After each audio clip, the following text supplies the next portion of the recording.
For the 1950 season, France renamed his strictly stock division the Grand National, which he borrowed from the famed English horse race, a showcase event he associated with superior quality. NASCAR was sweeping throughout the South, stirring up zealous loyalty and devotion among its growing fan base. Every town wanted its own NASCAR race. If a man had a bulldozer and he had a cow pasture, he'd go out there and cut him a groove. From just about Richmond to Birmingham in that Piedmont arc where red clay predominates, that almost in every county by the late 40s or early 50s, practically every one of them has a dirt track. You got these people who are able to, go in and for, relatively little money, carve out a dirt track, throw up a board fence, they put up an outhouse, maybe, and a concession stand, a ticket booth. You've got a racetrack.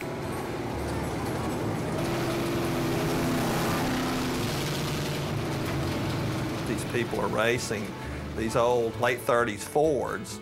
There are tons of them in junkyards. For less than $100, they can buy an old Heat, get together with their friends, fix it up. If they got a little extra money, they can buy some performance parts.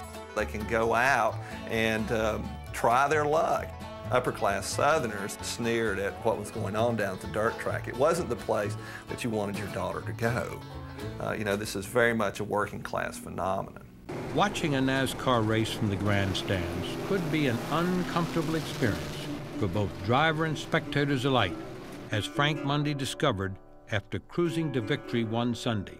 After the race, I was in Victory Lane. I turned around and saw this nice-looking lady standing next to me. Her eyes were clear, but the rest of her face and the rest of her body was just full of red clay. And sitting in the grandstand that day, the wind was blowing and it went right into the stand. So I said to her nonchalantly and kidding, of course, "What number were you driving?" And she pulled back her pocketbook because she was PO'd, and I got out of the way so she couldn't hit me with it. The rural tracks fed young drivers into NASCAR, much like minor league farm teams cultivate up-and-coming young talent for Major League Baseball. When I was this small, 10 and 12 years old, I'd go over here at the fairground and watch Cotton Owens and them run. There's a guy by the name of Graham Patchett had right there at the racetrack, and he had a big old oak tree right there in his backyard, and we give him 50 cents to climb the tree and sit up there and watch the race. They fill a real void during that time period because there just weren't a lot of entertainment options for people, especially for blue-collar people. And so for $1, $1.50, you go to race, have a great time. They're sliding through the turns, banging into each other. Then after the race, getting out and fighting, it was just incredible entertainment for people, and they loved it. They was having races on Saturday afternoons. I think I ended up getting $13. It was fun. We had fun. It wasn't nothing but jalopies, I guess you'd call it to start with, but that's the way we got started. For every guy you've ever heard of, for every guy whose name has even sort of appeared on the radar screen in NASCAR, there are 50 guys who were heroes at tracks like Concord and Greenville-Pickens. That sort of was the seed work for what's grown today. You took the best of the best and you put them on the big tracks, and that became Winston Cup racing.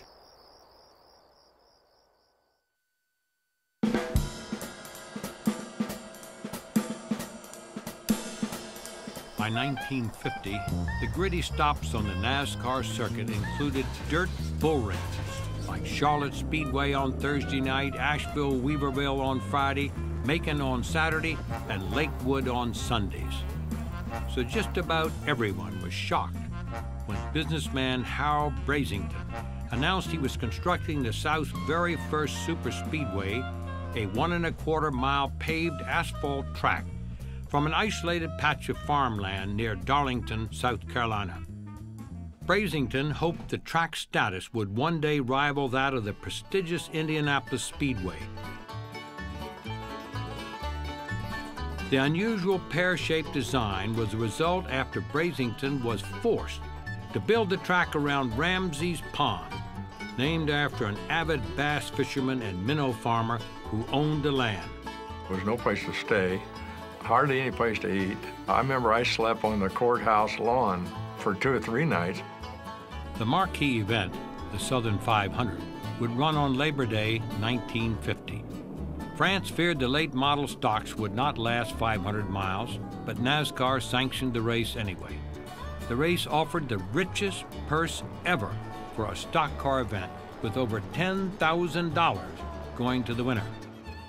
War hero Bud Moore fielded his first Grand National entry, qualifying a Mercury with Joe Eubanks behind the wheel. Crowd favorite Curtis Turner captured the pole, averaging 82 miles per hour.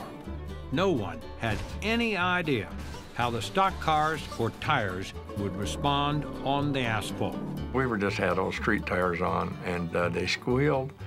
And of course, we didn't have any earplugs or anything. That's why everybody in that area is a little hard of hearing today. They just got tires wherever they could find them, from Montgomery Ward and mail order houses. And the first Southern 500 was like an artillery range. Tires were blowing out all over the place. When the racing tires ran out, crew chiefs began grabbing tires off passenger cars parked in the infield. After 6 punishing hours, Johnny Mance, who had experience on asphalt driving in the Indy 500, won the race by 9 laps in his pint-sized Plymouth. Mance's secret? He was the only driver to use sturdy truck tires. That little Plymouth just kept going, you know. He didn't stop changing tires. He qualified the slowest out of everybody there. So, you know, it wasn't because of speed, it was endurance. The treacherous turns of the track's odd design inspired drivers to nickname the tough layout the Lady in Black. The Southern 500 instantly became the most sought-after NASCAR title of the year. To me, that's the ultimate, because it's been there for a million years, and just my personal opinion is Darlington is the ultimate. The pomp and ceremony surrounding the race at Darlington each year gave NASCAR's most dazzling personalities, like the zany Fonty Flock, a chance to promote himself and his new sport. Flock, who won the 1952 race at Darlington, was one of the first drivers to enjoy a loyal devotion among the fans. He stopped on the front straightaway in his Bermuda shorts and out there and led the trackside crowd into singing of Dixie. Some of these early films you've seen of him, he's marvelous behind the microphone. And so when you need to interview somebody, Fonty was readily available, never turned anybody down, and helped elevate the sport. He was just what Bill France needed. Like his older brother, Tim Flock also learned to play to the grandstand. He is the only Grand National driver on record to drive with a co-pilot, Jocko, a hell-raising pet monkey. And old Jocko went everywhere Tim did. They had him a little suit and everything, a helmet hung on his head. He was cute as he could be. Tim Flock of Decatur, Georgia, driving car number 91, opens up along the backstretch to take over the lead. Jocko, a huge celebrity among the fans, rode alongside Tim in 8 races during the 1953 season. There wasn't a problem until back then they had a flap over the right front tire, and there was a chain attached to it, and they would pull that chain to check the tire wear. And he reached over and he pulled that chain, and a rock flew up and nipped him on the shoulder, and it startled the monkey so bad that he got loose from his little perch and was running all around the inside of the race car and got it basically around my father's neck. And my dad was leading the race at the time, and he had to stop to get a monkey off his back, and it cost him the win, and he finished 3rd place. So my dad said that was the end of Jocko's career. Tim just did things because it was fun. Tim did them because he felt like doing them. It was kind of a Mardi Gras mentality. Curtis Turner and Joe Weatherly and Tim Flock, it was let the good times roll. To publicize NASCAR in front of auto executives, France took his traveling circus to Detroit in the summer of 1951. Big Bill made sure that every make of car available to the public was represented in the race, 14 different models in all. The race was a spectacular success. Tommy Thompson and wildman Curtis Turner played to the crowd, swapping the lead back and forth, colliding with each other time after time. Thompson took the checkered flag after Turner fell out with a broken radiator. Automobile executives in attendance were thrilled and motivated to join the new phenomenon, NASCAR. In the 1950s, the automotive industry, the real movers and shakers in that industry were risk takers as well. The idea of racing cars straight off the showroom floor was a relatively new concept. For the automakers to go out and see not only the response of the fans, the people who went out and watched the race, but the idea of their cars competing against each other at this rate of speed and at this sort of out there on the edge, that was a key moment because it opened the eyes and the minds of the automobile industry in this country as to what role racing could play in both advertising and helping them develop their cars and their product. The Nash Motor Company became the first automobile manufacturer to formally back drivers in NASCAR. Nash supplied its top model, called the Ambassador, to Bill France and Curtis Turner for the first Mexican road race in 1950, a wild race over 2,000 miles of jagged countryside. Turner and Southern 500 winner Johnny Mance were supplied with the Ambassador in the 1951 season. Turner won a big race at Charlotte with the large, lumbering sedan, but the superstar abandoned the car midway through the season, exclaiming that it was an upside-down bathtub that overheats all the time. Racing pioneer Marshall Teague was convinced the unique design of the Hudson Hornet could succeed the Nash Ambassador as a winner in NASCAR. Marshall Teague did the best thing for the sport in the very beginning of anybody. He went to Detroit and convinced Hudson that they had to be in NASCAR. Now here was a boy not that well educated, but he had the smarts when it come to an automobile. The Hornet's big six-cylinder engine with its innovative twin H-power carburetor setup and heavy-duty suspension led to domination of NASCAR races from 1951 to 1953.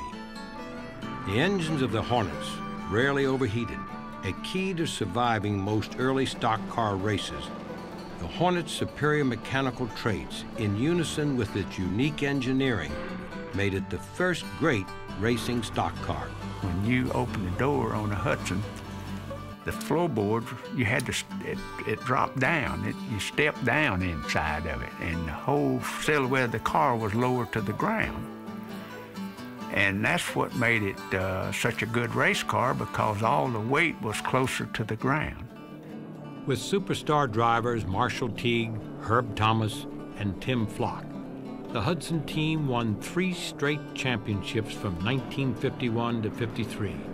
In that incredible run, the fabulous Hornets captured 61 out of 112 races. Hudson's sales to the public soared, and the term "win on Sunday, sell on Monday" was coined. But the manufacturer's run in NASCAR was short-lived. Hudson failed to keep pace with the mechanical engineering of Chevrolet and Ford, who were now producing the powerful V8 overhead valve engines. Herb Thomas jumped ship from Hudson for General Motors, which had under its hood the ultimate weapon, the young, outspoken mechanic, Smokey Yunick. Herb Thomas, Smokey Yunick, was his mechanic. Now, do I need to say any more? Smokey could make a car go quick. Smokey Yunick was one of the most brilliant minds to ever work in racing, and one of the most outrageous characters. He was a bomber pilot in World War II, a decorated veteran, and a professional full-time hellraiser. He was the most controversial person that I've ever seen. And get him and Bill France together, and then you got the 2 most controversial people I've ever seen. He was also a person who was not political. It was either right or it was wrong. Smokey and Bill were always fighting, primarily because Bill France was NASCAR, and he made the rules as to what was legal and what wasn't legal. And Smokey was the sort of guy who would do anything that it took to win a race. Any advantage was great. The enthusiastic pilot survived combat in both the European and Pacific theaters during World War II. From his war experiences, Unick gathered cutting-edge technical information and applied that aircraft data to his racing cars. He was without equal when it came to dodging NASCAR rules in order to increase engine power. He was also light years ahead of his competition when it came to the new concept of racing car aerodynamics. He was the first in NASCAR to understand the relationship between the shape of the car's body and the effects of wind resistance at high speeds. Smokey's best damn garage in town, in Daytona Beach, Florida, was a shrine to engineering innovation and shrouded in secrecy. Smokey had all the windows in his shop painted over so you couldn't come and peer in. It was amazing. Everything was lined up on the bench and in proper order. Everything was neat. During his heyday, nobody could get in there. You had to be very close to him in order to get into his garage because he was always conducting secret experiments for the car companies, the submarines, helicopters. He was involved with a lot of people, and he was very powerful.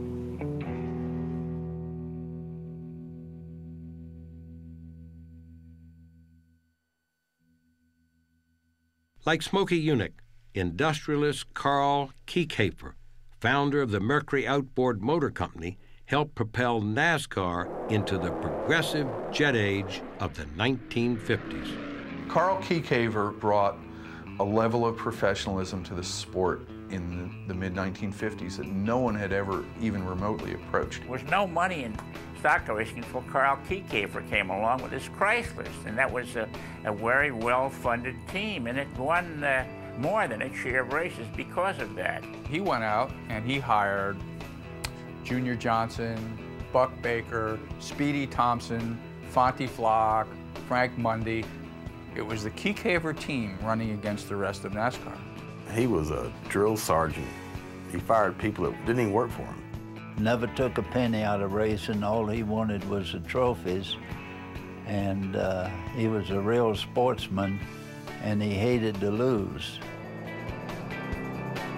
Kiekhaefer competed with the most powerful production car available, the Chrysler 300, which had under its hood the potent Hemi head engine. The Hemi had been developed from wartime aircraft technology. The first-class Chryslers provided the industrialist with the perfect platform for advertising his Mercury outboard business, so he spared no expense. He was the first to have covered transporters. He was the first to do testing in an organized, systematic way. He had guys who traveled the dirt tracks with him who would take samples of the dirt and analyze them for composition. At Langhorne, he had his gas cans all covered up, and then he'd have one of the mechanics. He had him pouring the gas from one can into another. So I made a shot of it, and Carl came over and said, if you want pictures of that stuff, just contact my office and I'll get you whatever you need. He didn't want everybody else to find out about it. What they were doing was what you'd call oxygenating the fuel. You were trying to get air into the fuel so it would burn better. Kiekhaefer's gleaming white race cars virtually monopolized the NASCAR series in the 1955-56 seasons. In 1955, Tim Flock won 19 pole positions and 18 out of 39 races, easily winning the championship. The multi-car team won 22 out of 39 races in 1955, and in 11 of those races, the Chryslers led every single lap. NASCAR fans don't like it when one guy wins all the time. And when Kiekhaefer was winning, it was only 10 years after the end of World War II. Kiekhaefer was a guy who looked like a character straight out of central casting for a Gestapo agent. He was kind of ruddy-faced and pudgy, and he had the the kind of round glasses that you often saw German spies and German Gestapo agents portrayed with in movies at the time. He was an enormously unpopular character in the South. In the 1956 season, Kieckhafer drivers won 16 races in a row, a mark that will never likely be eclipsed. That year, Herb Thomas replaced Tim Flock, who quit the team, citing the unbearable stress of working with the car owner. Midway through the season, Thomas also quit the team. By mid-September, Thomas, now driving a self-built Chevrolet, was leading the NASCAR series in points, with Kieckhafer's driver Buck Baker a close second.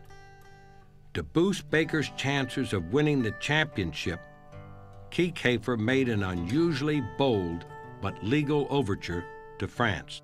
What Kieckhafer did in his own inimitable way was add a couple races to the end of the season. And France let him do it. And in one of those races at the end, Herb Thomas had a terrible accident and almost died. And Buck Baker ended up winning the driving championship, which pleased Kieckhafer. That fueled the fire that everybody, the fans and the public and even the media, had against Carl Kieckhafer. And from Carl Kieckhafer's point of view, he had done a marvelous job. He did things right, and he thought he should be congratulated for doing so good instead of being booed. He didn't understand that. Many in the racing community suspected that Speedy Thompson had intentionally wrecked Herb Thomas to help his teammate Buck Baker, but the allegation was never proven. But in the court of public opinion, Kieckhafer's days in NASCAR were numbered. He departed NASCAR believing ultimately that the negative publicity would harm his Mercury outboard empire, but the car owner left a distinguished impact in racing beyond the sheer number of trophies. Less well known and publicized was the progressive owner's commitment to diversity and equal opportunity. Kieckhafer hired African-American driver Charlie Scott to drive in the 1956 beach competition. Lady driver Vicki Wood competed against the men at Daytona in 1956, recording the fastest one-way run in measured mile history, but clocking over 139 miles per hour on the beach in a Kieckhafer race car.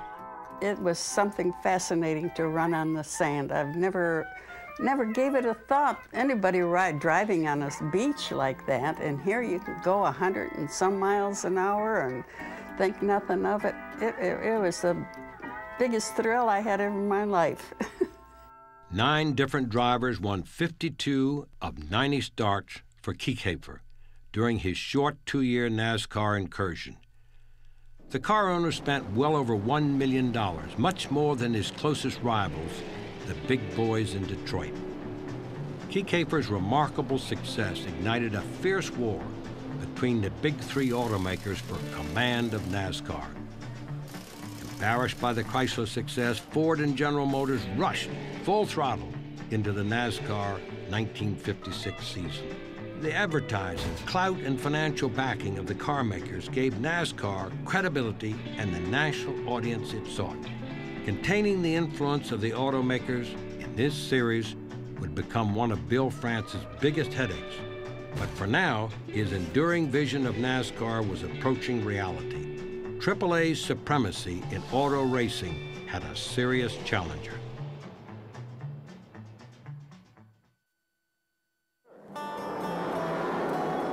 In the mid-1950s, auto racing in the United States suffered a series of tragic events that became public relations disasters, taking the sport to the brink of destruction. The death of open-wheel star Bill Vukovich at Indianapolis in 1955 saddened the racing community. Shortly after Vukovich's death, a horrifying crash at Le Mans in France killed 82 spectators. The United States Congress began to take notice of the increasing number of speeding tickets and accidents, many of which occurred on the newly created modern Eisenhower interstate highway system. Warranted or not, legislators cited the popularity and the influence of automobile racing as the leading cause.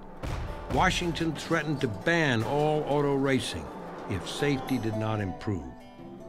The final setback came in 1957 after a car went into the crowd at a NASCAR race in Martinsville, Virginia, critically wounding a child and injuring 4 fans.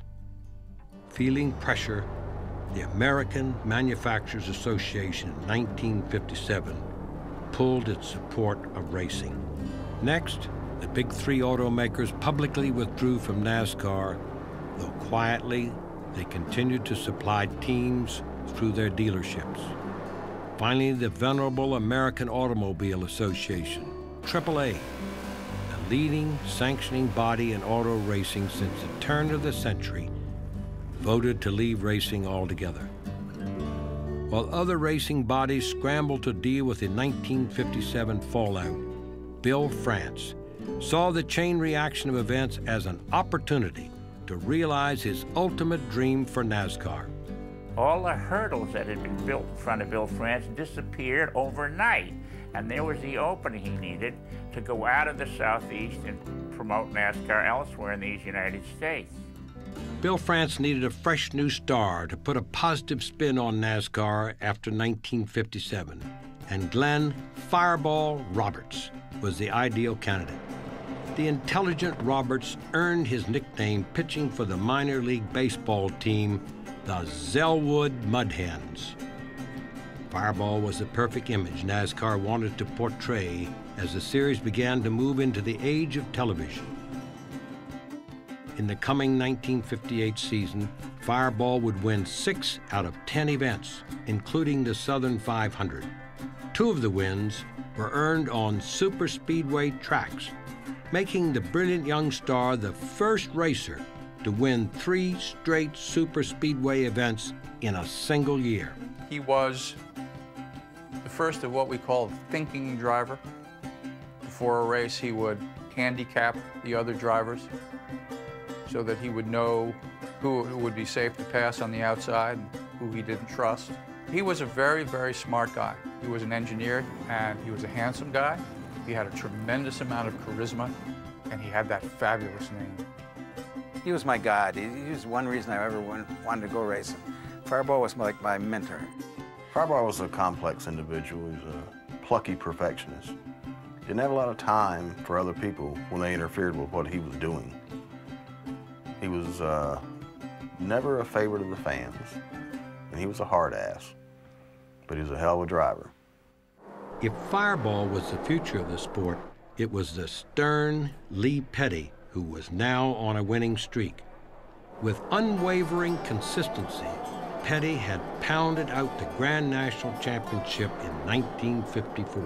He worked on his own car. He owned his own car. There was no sponsor, so he was trying to make a living out of it. So he said, okay, you know, if we win the race, it's great, but if we fall out, we don't have a lot to eat this coming week.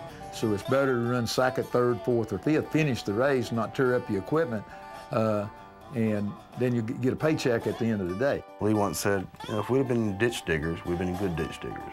We're racers, we're good racers.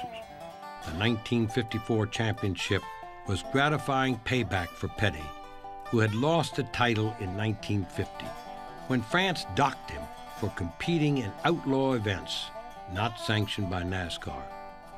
Lee's oldest son, Richard, just 17, went to his father in 1954 and asked him if he could drive in a race, but the patriarch said no, declaring he could not afford for the youngster to wreck their livelihood.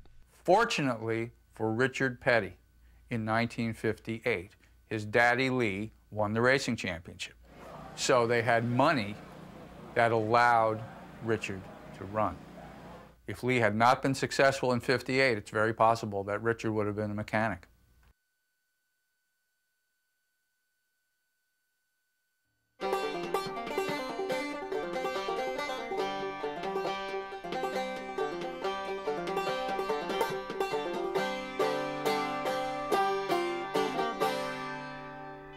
The last race on the Daytona Beach road course was held in February 1958. The prestige of the unforgettable races established a solid foundation for Bill France, but the NASCAR founder wanted to take his sport to even greater heights. France began construction of a stunning new 2.5-mile, $3 million track in Daytona. It was a tough project. There were swamps and a lot of rattlesnakes. In 1954, flying with Bill, he would take the prints of that track and spread them out over the airplane. This is how long he was planning ahead. So I had an idea what was to come. You know, there's a story, it's never been confirmed. This AAA control of racing was very intense, and it was vicious and mean. And Bill France went to the Indianapolis Motor Speedway to visit his friends in the garage area, and the word got to the AAA chief steward, a former driver, and he ordered Bill France evicted from the garage area, and guards actually escorted Bill France to the gate and threw him out of the garage area at the Indianapolis Speedway. And the story goes that Bill said, well, I'll build a track to rival the Indianapolis Speedway. Now, whether he did or not, no one knows. But that was the popular story at the time. And then, of course, plans for the Daytona Speedway were made, which led us to think maybe he really meant that.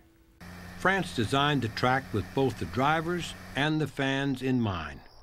The incredible 31-degree banking and long straightaways made it easier for spectators to follow the cars. The challenging, immense layout provided drivers with an experience they could not find on any other track in the world. Daytona, which was slab, allowed you to go anywhere you wanted in the turns and with freedom. And it was a significant step because all the bank tracks in the past had been parabolic in design. Drivers were given just 2 weeks to adjust to the amazing new track. In the very first practice run, Fireball Roberts clocked a new unofficial speed record of over 145 miles per hour. The Daytona International Speedway was finally ready for its grand introduction onto the NASCAR stage. 47,000 anxious fans were in attendance, with Lee Petty in his number 42 Oldsmobile racing against the powerful Holman and Moody Thunderbirds. Now a sophomore sensation, young Richard Petty competed in an Oldsmobile convertible.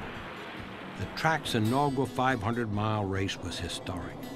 2 drivers on the lead lap, Johnny Beauchamp and Lee Petty, battled it out at over 135 miles per hour towards the most dramatic finish in stock car racing history.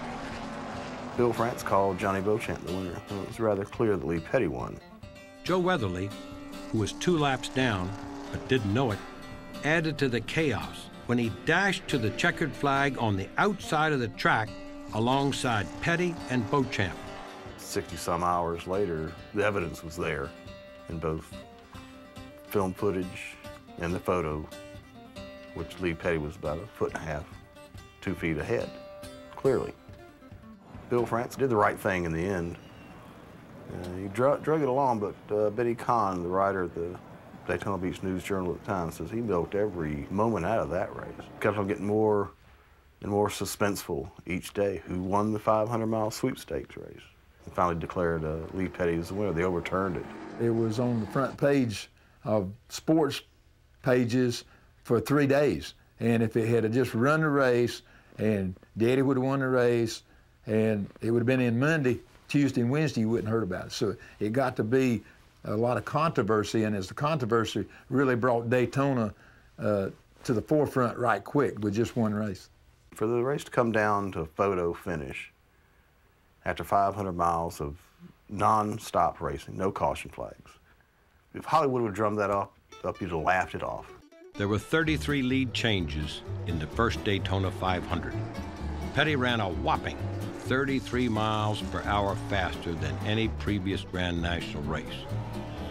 The average for the leaders was over 135 miles per hour, just slightly under the average that year for the celebrated Indy 500. The 1959 debut of the Daytona track inspired many other original, if not downright, odd moments. Tommy Irwin's Thunderbird sailed into the infield lake during the qualifying round, and he stayed submerged for several terrifying minutes. Tiger Tom Pistone, a young driver from Chicago who couldn't swim, was spooked by Irwin's bad luck. For the big race, Pistone took a precautionary safety measure. So I went out and bought an aqua lung, a life jacket, and one of those oxygen tanks. And I stuck it in the car and drove the whole race with it. They can laugh all they want, I just couldn't swim. Pistone, who actually wore the contraption during the race, still gets ribbed about the incident today. Lady Leadfoot, Vicky Wood, brought her speed act from the beach and established the woman's closed course world record on the track. She flew around the high-banked asphalt oval at over 130 miles per hour in her own 1959 Pontiac. The tires weren't safe enough to go at over 100 miles an hour. Ralph Moody says, bring your car over to my pit area, and he says, I'll put my tires on your car and you can set the record. And so he did, and I did. Vicky Wood, top-notch woman driver, says, it's just pull out, pass, and pull in. Back into the safe lane in the shortest distance of all, 177 yards. A woman driver shows them all how it's done. After his big win at Daytona, Lee Petty went on to capture the points championship in 1959, the same year son Richard won his first race at Lakewood. The young driver's first win was tarnished, however, by a protest filed by the second-place finisher. And at the end of the race, Lee protested.